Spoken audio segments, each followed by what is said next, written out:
Hello সবাইকে, কেমন আছেন? আশা করি সকলেই অনেক ভালো আছেন। আমিও খুব ভালো আছি। আজ আমি আপনাদের সাথে এমন একটি গোপন ট্রিক্স নিয়ে কথা বলবো যা যে কোনো ব্যবসার খারাপ সময় আপনাকে শুধু টিকিয়েই রাখবে না, বরং বিজয়ী করবে। সেটি হলো অধ্যবসায় বা পারসিভিয়ারেন্স। দেখুন, অধ্যবসায় মানে কেবল অন্ধভাবে খেটে যাওয়া নয়, এটি হলো শত বাধা আর প্রতিকূলতার মাঝেও একটি সুশৃঙ্খল এবং ধারাবাহিক প্রচেষ্টা চালিয়ে যাওয়া। আপনাদের কেন এই ব্যবসায় আসা, লক্ষ্যটা কি? আপনার এই কেন বা ওয়াই যদি পরিষ্কার থাকে, তবে দুনিয়ার কোনো শক্তি আপনাকে থামাতে পারবে না। আপনারা কি সেই বিখ্যাত গল্পের কথা জানেন? একজন লোক সোনার খোঁজে বছরের পর বছর মাটি খুঁড়েছিল, কিন্তু যখন সে ক্লান্ত হয়ে মাত্র এক হাত বাকি থাকতেই হাল ছেড়ে দিল, ঠিক তার নিচেই ছিল সোনার খনি। ব্যবসায় ঠিক এমনটাই ঘটে। অনেকেই সাফল্যের একদম কাছাকাছি এসে ফিরে যায়।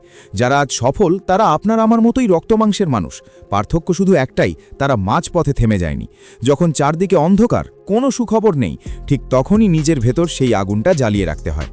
এখন প্রশ্ন হলো, এই ধৈর্য আসবে কোত্থেকে? এর প্রথম সূত্র হলো ধারাবাহিকতা বা কনসিস্টেন্সি। আমি সবসময় বলি, ছোট ছোট কাজে নিয়মিত হন। এমনকি যখন ব্যবসার অবস্থা খুব একঘেয়ে বা নিরানন্দ মনে হবে, তখনও আপনাকে মাঠে থাকতে হবে। আমি কেন প্রত্যেকদিন আপনাদের সামনে আসি? কারণ আমি একটা শৃঙ্খলা তৈরি করেছি। এই রোজগার উপস্থিতি সাধারণ মানুষ আর প্রকৃত সফলদের মধ্যে পার্থক্য গড়ে দেয়। আরেকটি বড় কৌশল হলো বড় লক্ষ্য দেখে ঘাবড়ে না গিয়ে সেটিকে ছোট ছোট টুকরো করে ফেলা। ধরুন আপনার পুরো টিমকে ম্যানেজ করা কঠিন মনে হচ্ছে। ঠিক আছে, আজ শুধু একজনের সাথে যোগাযোগ করার লক্ষ্য নিন। এটা সম্ভব তো? অবশ্যই সম্ভব। এভাবে 1 মাস চালিয়ে যান। যখন দেখবেন ছোট ছোট লক্ষ্যগুলো পূরণ হচ্ছে, আপনার আত্মবিশ্বাস আকাশ ছুঁয়ে ফেলবে। এই আত্মবিশ্বাসই আপনাকে বড় যুদ্ধের জন্য তৈরি করবে। চলুন এবার একটু মানসিক শক্তি বা রেজিলিয়েন্স নিয়ে কথা বলি। পথে চলতে গেলে আপনি হোঁচট খাবেনই, এটাই স্বাভাবিক। কিন্তু মনে রাখবেন, আপনি কেবল তখনই হারবেন যখন আপনি উঠে দাঁড়ানো বন্ধ করে দেবেন। যতক্ষণ আপনি লড়াই করছেন, ততক্ষণ আপনি সফল। ব্যর্থতা মানেই শেষ নয়। ব্যর্থতা হলো পরের বার আরও ভালোভাবে শুরু করার একটি শিক্ষা। ভয় পাওয়া খুব স্বাভাবিক, সংশয় হওয়াও স্বাভাবিক, কিন্তু ভয়কে দেওয়াল বানাবেন না। প্রয়োজনে পরিকল্পনা বদলান, কিন্তু লক্ষ্য নয়। শৃঙ্খলার সাথে কাজ করুন। মাঝে মধ্যে মানুষের কাছে অপ্রিয় হতে হলেও সত্যি কথাটা সরাসরি বলুন। ব্যবসায়িক সততা আর স্পষ্টবাদিতা আপনাকে দীর্ঘমেয়াদে অনেক এগিয়ে দেবে। ব্যবসার মূল ভিত্তিগুলো শক্ত করে আঁকড়ে ধরুন। সুযোগ আপনার দরজায় কড়া নাড়বেই। সবশেষে একটা কথা আমি আমার নিজের জীবন থেকে বলতে চাই।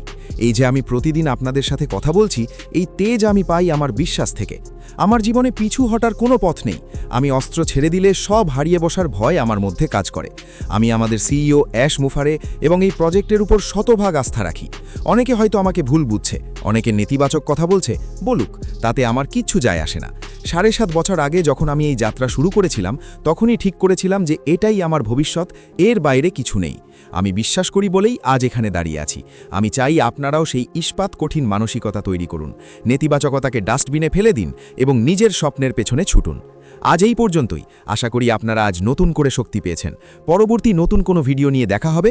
ততক্ষণ লড়ে যান। সবাই ভালো থাকবেন। Bye for now.